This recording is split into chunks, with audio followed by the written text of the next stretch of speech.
type of girl that don't stand for nothing. If you had to snitch, you'd say, I don't want your plea deal.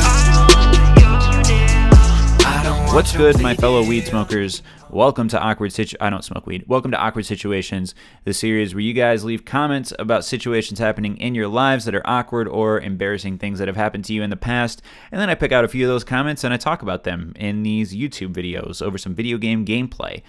I got back from vacation on Wednesday. I've been lazy the past few days. I haven't really uploaded since Tuesday, I guess. That's a long stretch of days to not upload, and I try not to take breaks that long, and I haven't taken more than a 3-day YouTube break in a while, so I'm a little disappointed in myself, but I have edited a few things. I just need to submit those videos for approval, so you haven't seen them yet, and I've edited my vlog footage that I recorded on my vacation, but I wanted Speedy to upload his footage of some things that we recorded first, because I think he should upload it first, and then you'll see my vlog footage from my trip to California with Megan. We went to San Diego, and then we took the train up to LA, hung out with Speedy and Sammy, and did some LA things. Megan's never been to LA. I've been there many a time, so I felt like, hey, she needs to go there too, because I really like this place, and I think it's cool. I don't know if I could ever live there, but it's cool to visit.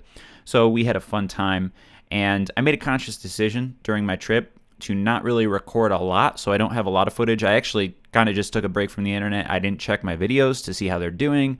I didn't look at Twitter that often, and it felt great to have that reset. So I'll have a little bit of vlog footage. Last year, Megan and I went to New Orleans, and I had so much footage that I posted 2 videos from that trip. Just going to be a little vlog from this trip, so look forward to that. I think you'll still enjoy it. I'm going to stop with the long-winded intro, and we will move on to the first awkward situation right now. Hit me with that theme song, B-dubs. It's awkward situations. It's not just masturbation. Yeah! I should mention that if you didn't see last week's Awkward Situations episode with B-dubs and sidearms titled Embarrassment, that theme song might be a little confusing to you, but during the episode he told me he had a theme song to sing for me, and he sang that. So I will put that in Awkward Situations episodes until it gets annoying. Just let me know in the comments when it gets annoying. It's probably already annoying. But let me read this. Hey Joel, I just had the most random awkward situation happen. I was scrolling through Facebook and found an old friend from high school, sent her a friend request, she accepted it. A while later I messaged her to catch up and whatnot, but I found out it was a completely different girl that looked identical to the original girl who I thought it was. I wanted to keep talking to her, and I thought we were hitting it off, and out of nowhere she mentioned she just had a baby a few months ago and the baby daddy left. Not sure if I should pursue or not. Being 19, almost 20 with a kid that's not even mine is a big deterrent. Please help. I don't like giving advice on relationship issues because, 1, I'm not a professional therapist, and 2, I don't have all the facts presented to me with most of these situations, and I am a strong believer in seeing both sides of an argument, seeing all of the facts, and then coming to a conclusion, not just speaking on something based off of what would be mostly assumptions. But in this case, the facts that you have presented, and you asked for my advice, so I'll give you my advice. The facts that you presented tell me that you need to avoid this woman like a Category 5 hurricane. She has a child, and like you said, you're 19 or 20 or whatever your age is. You're not ready for a kid. I was not ready for a kid at the age of 19 or 20. Some people have children in high school, and the children end up being fine, but it's usually a struggle based on the reality TV shows I've seen on the situation. And I know, like I said, if I had a kid at 19 or 20, I would never be a YouTuber. First of all, I don't know what I'd be doing. I would be very scared. My voice cracked even thinking about it. At the age of 26, I would like to have kids, and I feel like I'm ready to have kids, but it's still a huge responsibility, and I know it's going to change my life immensely once I do have kids. So you don't want to walk into that situation. It's not fair to the child or to the mother or to yourself, because you have a lot of life ahead of you. She has a lot of baggage. You're an empty airplane right now. You have many different spaces on the overhead bins for luggage. You can fill that plane up with hopes and dreams and many awesome things in education. Hey, there's a little overhead bin space for my degree. Hey, there's a little overhead bin space for that really cool sexual night in college after drinking. That's really fun. A lot of overhead bin space for that stuff. But if you let her walk on your plane, your personal plane of your life, then she's going to be walking in with like 6 50-pound bags. They don't even fit in the overhead bin. She's going to be shoving them in there. You ever been on a plane and someone's just trying to shove the fucking luggage into the overhead bin and it's clearly not working and everybody on the plane is becoming uncomfortable because the person is pounding harder and harder on the luggage? You don't want to let her on your plane. I'm sorry that was a tangent, but you don't want to let her on your plane with her baby and her baby daddy drama. And you didn't say it was drama, but here's an assumption I'm making. When someone leaves, it's usually not on good terms. It's more than likely in a situation like this where the father walks out like, hey, I'm going to go get some milk and I'll see my kid again in 25 years. Okay, bye. So I feel bad for the kid, obviously. I don't want to joke about that. That's pretty terrible. But you don't want to be involved in that mess. So walk away if you can. I'm sorry if she's super attractive. I'm sorry if you used your best pickup line on her and it worked. Catch like she's a fish. I don't know what I'm talking about. But you got to get out of this situation. So with the advice out of the way, I did want to briefly talk about, and by briefly, I mean I'll probably spend the next 20 minutes on it, awkward encounters I've had on Facebook and Facebook messaging. I've had a few. I think I've said this before, but when I was a freshman, I messaged some upperclassmen girls, and I can't even read those messages because I will die from the cringe. But I wanted to mention two that I had after high school. So right after high school, this kid who I didn't really talk to in high school, we were in the same grade, but I hate to label people. He was kind of the weird kid. Not a lot of people talk to him. And like I said, I don't like to label people, but if I could just give you a picture of how he was, he just didn't talk to a lot of people. So I didn't really know him.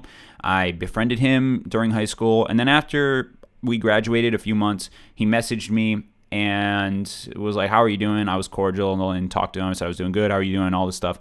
Had a little conversation going, and then randomly he just throws in, man, I used to jerk off to you a lot in high school. So that really hit 18-year-old Joel in the confused spot because, one, I didn't know he was gay. I had no inclination. And two, very weird thing to mention when we're talking about what we're going to do in the fall for college. Like, hey, I'm going to Michigan State. And he's like, hey, I'm going to Jerking Off to You University, and I got a full fucking ride scholarship. It's like, whoa, buddy, let's slow down. So I was like, and he's like, no, I'm serious. I tried to play it off like it was a joke. Clearly it wasn't a joke. And then the conversation kind of died from there. And I think I blocked him. I hope that's not homophobic, but I was really just scared because it was more than anything. It was just bad decorum in a discussion. Like it just kind of freaked me out. So I don't have that conversation to pull up. But I did want to show you guys one conversation on the screen. So what you're looking at is myself inviting one of my best friends in high school to my wedding. I was friends with this person on Facebook. Notice how I said was friends. And he was one of my best friends in high school. I talked to him throughout college. I saw him maybe like once every few months. We didn't go to the same school, so I didn't see him often. But I was friends with this person, and I didn't have his current address, so I wanted to invite him to my wedding. I did this for a lot of my friends. You know, your friends move in college, so I invited a lot of my friends to my wedding via Facebook message. I sent him, I'm not going to read the top portion, but you can read it if it's on your screen. I sent him this message saying, hey, I can't send you a physical invite. This is the details for my wedding. If you want to come, blah, blah, blah. He says, Joel, I'm sorry, but I don't think we know each other. I thought that was a joke because I know this person very well. I've been to his house many times. And I said, all right, well, I'm inviting a lot of people I don't know, so it doesn't matter. It's like a charity ball with an open bar. That was a stupid joke I made because I was trying to reciprocate off of his joke. No response. And then I said, wait, did I say that? It looks like the same dates. Did I really send this message like 2 hours later? Really late? No, that date has to be wrong because okay, whatever. The next message I sent was right before the wedding. It says, you still on for the wedding Saturday? Plus, are your parents coming or any other people involved? Got to lock numbers in Wednesday, so I'm triple checking. And then he replied, dude, I don't know you. I am not coming to your wedding. This is strange behavior. And then I said, LOL, I will put you down for 3. Correct me if I'm wrong. And he blocked me. So I was like, what the fuck? I don't know what's going on. I didn't know if he started suffering from multiple personality disorder because I was friends with this person on Facebook. To this day, I still don't know what happened with this situation. I haven't talked to my friend because I saw him at the wedding and he was acting kind of strange, but he had a great time at the wedding, clearly. I mean, he was drinking and having fun and talking to all my friends, and I talked to him. I acted like it didn't happen. And it was because, I mean, I had so much other shit going on. I was like, whatever, this is a weird message, but I have the wedding to plan and all this stuff. So I basically forgot about this message at the wedding. But then I went back and looked at it with Megan a few weeks afterwards, and I was like, this is the weirdest fucking exchange I've ever had with a human being. And I don't know. This is a mystery in my life. I'll have to update you guys if I ever find out the answer to this mystery. But I'm still confused to this day as to what happened. Fun adventures on social media. I hope you guys can relate to that a little bit. Let's move on to the second awkward situation right now. When I was in the 6th grade, I was trying to be clever on Valentine's Day, looking for cheesy pickup lines, so I asked an older friend for some ideas, and he told me to say, if I were to flip a coin, what are the odds of me getting head? And I said that to my teacher later that day. So I wanted to do this one before we got too far beyond Valentine's Day because it's topical and hilarious. You asked your older buddy for a pickup line, and he gives you a sexual one, thinking you're going to use it on a fellow 6th grader who probably wouldn't understand anyway, and then you use it on a teacher who definitely understands what you said, and there's possible punishment for that, or at least the teacher is extremely concerned for your welfare and your home life. I experienced something similar in the 7th grade. My best friend had older siblings in high school, and when I would hang out with my best friend, his hangout area at his house was the basement, and everybody was down there, coalesced down there. The young 7th graders that we were and his older high school sibling. So obviously we learned a few things that we weren't supposed to learn. And one day I saw his older sibling doing this symbol, is what I was about to say, where she had, it was like the eating pussy symbol. Like you put your like 2 fingers over your mouth and you like stick your tongue out. It's, if you don't know what that is, I guess you're going to have to Google it. I'm not going to put a picture of it on the screen. But I just thought that was like the cool sign, like the peace sign of the day, whatever signs you would flash to show, hey, I'm down with the hip crowd, I eat vagina, which I didn't even know what that was all about in the 7th grade. So we were in homeroom in like on a random day of the week, I don't know, a Tuesday or whatever, and the yearbook people were coming around to take pictures. So this is so funny to think back on how dumb I was. The yearbook picture taker came into the classroom and said they wanted to take a picture for the homeroom page of the yearbook because they were doing pages for every hour of the day. And homeroom was our first hour when we could do, I guess, anything. We had to basically stay in a class. Unless you're in yearbook, then I guess you can just go take pictures of people. But I don't know why we took that class to this day. I went to a great high school, but homeroom, the concept of that does not make any sense. I don't know if you guys have anything like that, a class where you start your day by just sitting in a room for about half an hour, but it was very random. Anyways, the yearbook person comes into the class and they want to take a picture of myself and a couple of my friends. I'm sitting near the front of the class, so the teacher is watching this happen. And I do the eating pussy symbol for the picture. And the teacher yells Joel.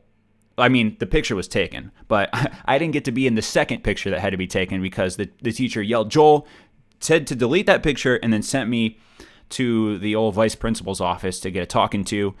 And I had to have this police-style interrogation asking me if I knew what that meant. I said no. I freaked out because, like I said, I didn't know it was bad at all. I accidentally said fuck as a child, too. I don't know where I heard it. I didn't even say fuck. I think I was trying to say fudge, but I just had a really bad lisp. So I was like, fudge. And my mom was like, what did you say? And I was climbing on a tree and almost fell off the tree. That's what it felt like. I felt like I was climbing on a social tree in high school. And the teacher and the vice principal knocked me off of it by showing me how stupid and immature I was and I didn't understand this symbol. So that is what this reminded me of. It's just funny to look back on those little life lessons the older you get. I want to do maybe like 4 or 5 awkward situations this episode, so I guess we will progress on. So this situation got a lot of feedback on 2 episodes, actually. I do tell people if you don't see me cover your awkward situation, I don't mind people posting it again and again. If it gets more feedback, then obviously I'm going to look at it a little more because that tells me that the people in the comments want to see me talk about it. I can relate to this situation. He's saying that he played a lot of sports in high school. I did too, but I was in like the popular crowd, quote unquote. I hate labeling, but yeah, I guess that's what it was. And he's saying that he is too, but he doesn't drink or do drugs, which a lot of people in the popular crowd do, and which I also didn't do. So he wants advice on these like 3 things. The main one is how do people get to know the real me without harassing? Okay, so I can cover all this. How do people get to know the real me without harassing me? And then there's this extremely beautiful girl who I talk to and we flirt and I don't want to ruin our friendship, blah, blah, blah, whatever, stupid stuff. I mean, not stupid stuff. I don't mean to insult you. God damn, Joel, you're like the worst advice giver. But it's so simple. Once you get older, you look back on these opportunities that you had in high school and you regret stuff. I mean, I don't really regret stuff. I felt like I had a great time in high school, and I could have had a terrible experience. I could have gone to a bad high school. I could have been bullied. I could have been so many things. I had a pretty easy time in high school, but I didn't do a lot of things because I lacked confidence. You worry so much about what your peers think in high school, and that's something you grow out of. There were these life situations growing up that I would vent to my mom about because I felt closer to my mom. If I was scared to go to the doctor or scared to go to the dentist, I'm scared to go to middle school for the first time, I'm scared to go to high school for the first time, I would talk to her about it, and she would always reassure me that it was going to be fine and just to be confident because it's something that everyone goes through, and she knows that I'll be fine. Very reassuring. I never believed her, and she was always right. So I could say this to you right now, that you can just tell this girl that you like her and be confident, but it's really hard to fake confidence. People can do it. I have to do it a lot. You have to do it a lot as an adult. You think you're going to have a lot more confidence than you do, but you find that you have to fake it more often than not, and then somehow or other, then you gain confidence from experience. And you don't have a lot of experience right now, and you're in high school. Sorry if it just sounded like a mouse was squeaking on the mic. I don't even know if that picked up, but my foot hit the bottom of my chair. You're in high school right now, and confidence is inhibiting. It ruins the high school experience if you don't have it. I mean, obviously, if you're getting bullied or there's a lot of other situations that are terrible, I can see how that would ruin confidence.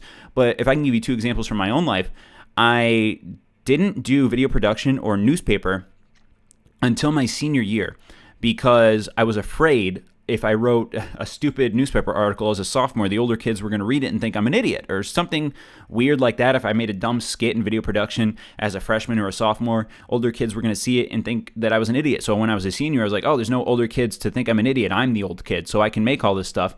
And it was great, but I could have had that great experience my entire high school career. I could have been way better at writing. I could have been way better at video production because I would have done it all 4 years. I knew when I went into high school that I liked creative things, and I didn't even pursue them until my senior year. Confidence ruined my high school experience in that sense, and if you can just be confident with this girl, maybe you'll have a great high school experience and, tell her you like her. I'm not going to give you advice on things to say. I hope you can figure that out yourself. But in terms of getting to know the real you, if I can go back to number one, because you said number two, yeah, so how do you talk to girls? I mean, you just talk to them. Wait, what did you say? Because whenever a girl wants to talk, I just plug in my headphones and walk away, and they're very beautiful girls and smart and funny, but I don't know what's talking. Yeah, definitely do not do that. Do not plug in your head, hey, Jimmy, how's it going? You're looking good today. Beep, playing Kendrick Lamar, bitch, goodbye, see you later. Yeah, just not a great strategy for interacting with any human, but just treat other people like they're people with feelings, regardless of if they have a hot dog or a taco in their pants. If I could use mature medical terms, people are people, and I really don't know. I mean, if the commenters have great advice, I always like seeing advice in the comments, but I just try to treat people like they're people, and it gets easier as you get older, so I don't know how I can pass my old confidence wisdom down to you, but if you just trust me that none of this is going to matter once you graduate, just give everything a shot, and as long as you're not hurting other people, being more confident is going to help you with all of these problems. Number one, how do you get people to know the real me? I mean, you can just tell them. Again, I didn't tell people, so I'm being a little hypocritical, but if I would have just told my friends, hey, I don't really feel like drinking, and I could have defended it by, I don't know how I could have defended it, because there's not really a great defense for drinking. Hey, why do you drink? I don't know, because I like it. Hey, why do you jerk off a lot? I don't know, because I like it. Hey, why do you jerk off a lot into a peanut butter sandwich and eat it at lunch at school? I don't know, because I like it. That one's a little weird. But you don't have to defend something, but you feel like you have to defend something. So again, I'm going to kind of defer to the comments for this. I feel like I've talked about this for too long already. It's things I've covered in multiple different ways, multiple different times during the series. But confidence is key, and don't be afraid to be the real you. Let's move on to another situation. Hey, Joel, this isn't really a awkward situation, but I thought you could give me advice. So I play in a basketball team, and I am also not the best player. My problem is that I am really nervous playing, and I am basically afraid to play in a game. My coach and one of my friends always scream when I do something wrong. I know you play basketball. Were you nervous playing? Thanks. So I wasn't nervous when I played, because when you're playing, you're focusing on the game, and if your coach is saying something or screaming, you hear him, but you have other things to worry about. I did get nervous during practice. Again, with the confidence thing I was just talking about. I did not have the best confidence in high school, and I feel like it really would have helped my basketball game. I really miss playing basketball, and I wish I would have put more time and effort into it in high school. But I had a great time playing. I played from when I was in the 4th grade until I graduated. I remember in the 8th grade being really scared during a certain practice. We were doing this drill for a few weeks because we kept missing layups in games. So we started doing this drill where we had to make 100 layups in a row as a team. And anytime we messed up, we had to run down and back, which we had to do this is kind of hard to explain, but the court was like a double court. It was a middle school gym, so it had it had 2 basketball courts next to each other. So we had to run from horizontally across both courts. So it was really a lot longer than an actual down and back, but we had to do that every time someone messed up. So the drill took like an hour every time until we started making the layups. But I was always afraid to be the person who was going to miss the layup. I think I missed a layup on 72 one time, and everyone was like, "Oh my fucking God, Joel." And I felt really bad, but I wasn't the one that missed it a lot, but you do get really nervous in those situations, and you do get nervous to get yelled at. At least I did. I don't know if my friends did, but it's funny, in high school, in the gym, I can be yelled at by my basketball coach, but 100 yards down the hall, if I was in geometry class and my geometry teacher said, "God fucking damn it, Joel, if you can't figure out the degrees of that angle right now, I'm going to break this ruler in half and shove both pieces up your ass," he or she would be in line for some type of punishment by the principal. It's funny how those little high school social things work. You know, your coach can yell at you, but your teachers, well, I guess your teachers could yell at you too. It was just a funny experience to go from learning boring stuff all day to getting drilled in practice. And I'm sure football practice is a lot worse. I didn't play football in high school because when I was in 8th grade, I had a friend who was a grade ahead of me, and he was a freshman in high school, and we played the same position. We were both centers, and he tore his ACL his freshman year, so I was like, I'm not going to do that. I don't want to play. He tore his ACL playing football, so I was like, I don't want to play football ever. I like basketball too much. And a lot of my friends played football, and the practices sounded way harder, but our basketball coach did yell, and it was good to learn. If I had a child, well, first of all, I think about coaching. I might want to be a coach when I'm a dad, because my dad was a coach, and I'm really interested in the game of basketball, and that might be something I'm interested in. I don't know if I'd like dealing with the parents, and I'd be maybe not super confident about what to do, but I think it would be a fun experience. But if I had a kid and he was concerned about this, he or she, I would just say to not assume you're going to make a mistake. If you think about making the mistake, you will make the mistake. It's funny how the mind works. There's this, Megan's talked about this principle before in psychology to me, but assuming something bad is going to happen, something bad will happen, or there's the vice versa. If you assume good things will happen in your life, more good things tend to happen. So I would just try to drill that philosophy into my children's head, and hopefully you can think about that too. Let's do another situation. Hey, nobody, there's an awkward situation that is going on with my friends. This has to do with drugs and all of that fun stuff. So recently, 2 of my close friends asked me if I smoke weed, and me trying to be cool, I said I do it a lot, which I don't. They then followed up to ask me for weed, and they would pay me $50 for it. I don't smoke weed, and they said that they want to do it with me for the first time. Ooh, you can break their weed virginity. That's pretty dope. Keep in mind that these are my close friends, and we are pretty young, to say the least, to be smoking weed, 14 years old. One of my friends is very serious about it, and he just wants to be cool. How can I help this situation and help them to make the right decision? They keep asking for it, but I don't feel comfortable with having them smoke. By the way, I've been watching The Cruise since I was 5 years old. My mom told me to stop watching you because you guys said penis, so rip me, LOL. Well, I don't think you have been watching us since you were 5 years old, but that's cool if you've watched us for a while, and it seems like you've got yourself in a pickle here. I remember when my friends smoked weed for the first time in the 8th grade. 2 of my friends, not all of my friends. I mean, people smoke it at different times. It wasn't just like, hey, everybody in our friends group, let's smoke weed today. 2 of my friends smoked weed for the first time in the 8th grade. The first time they tried to buy weed, they bought oregano from an older student who wanted to goof on them and sold them a bag of oregano for $20. And they tried to smoke it, and they didn't like it, and they figured out it was oregano because it smelled like fucking pizza when they fucking rolled up a blunt. And hey, this one smells like pizza. This must be that old pepperoni strain that Ludacris raps about. And we didn't get high. So they eventually figured out how to smoke weed. The determined will figure out how to get high.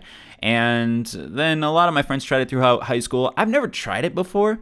I do say to Megan, if it ever becomes legal in Michigan, we might try it. She's never tried it either. Actually, maybe I'll have her tell this story one time if we ever have another weed-related situation. She accidentally ate a pot brownie one time, and she didn't know it was a pot brownie until she started tweaking out. So that was fun for her. I got a phone call, and I thought she was dying. But I've never really been involved in. I've been in rooms where people have like hotboxed or smoked weed or whatever, so I guess I've been a little high, but I'm not super interested in it. I don't like spending money on stuff and it's a hobby where I have to find a friend to give me weed, or I have to get a medical card, which I could because I have back problems. And some of my friends have told me to smoke weed before because they're like, hey, Joel, you have issues with depression or whatever. I think this would be good for you to mellow out. But people already assume I smoke weed actually because I talk in a monotone, but I don't know what I'm saying. I think it would be cool to try if it was legal in Michigan. So maybe one day when it is legal, Megan and I will give it a shot. But as for you, so you can do this one of two ways. You can do this the easy hard way or the hard easy way. The easy hard way would be to keep the lie up and hope that they just forget about the thing entirely. Schedule a weed smoking session for Friday, and then once Friday rolls around, say, guys, I totally forgot I had ballet practice. We're going to have to reschedule, and then reschedule, and then reschedule the reschedule, so on and so forth, until they hopefully just drop the whole thing. Or you could just transfer schools, or you could do many other things to keep this reputation of yours up and continue to lie, but it becomes harder. That's why it's the easy hard way. It's easy at first because you can just keep lying, but then it gets hard to stack the lies on top of each other, and you could act like you're going to find someone to get the weed, but I don't know if you actually want to get the weed.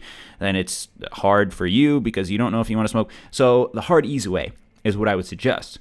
The hard, easy way is to tell your friends that you were bullshitting. And then they're like, wow, what a dumbass this kid is. Lying to us, bad friend, or whatever the repercussions are. But then you don't have to deal with it anymore.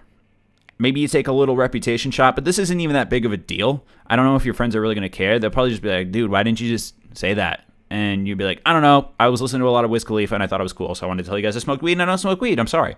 Just say you're sorry.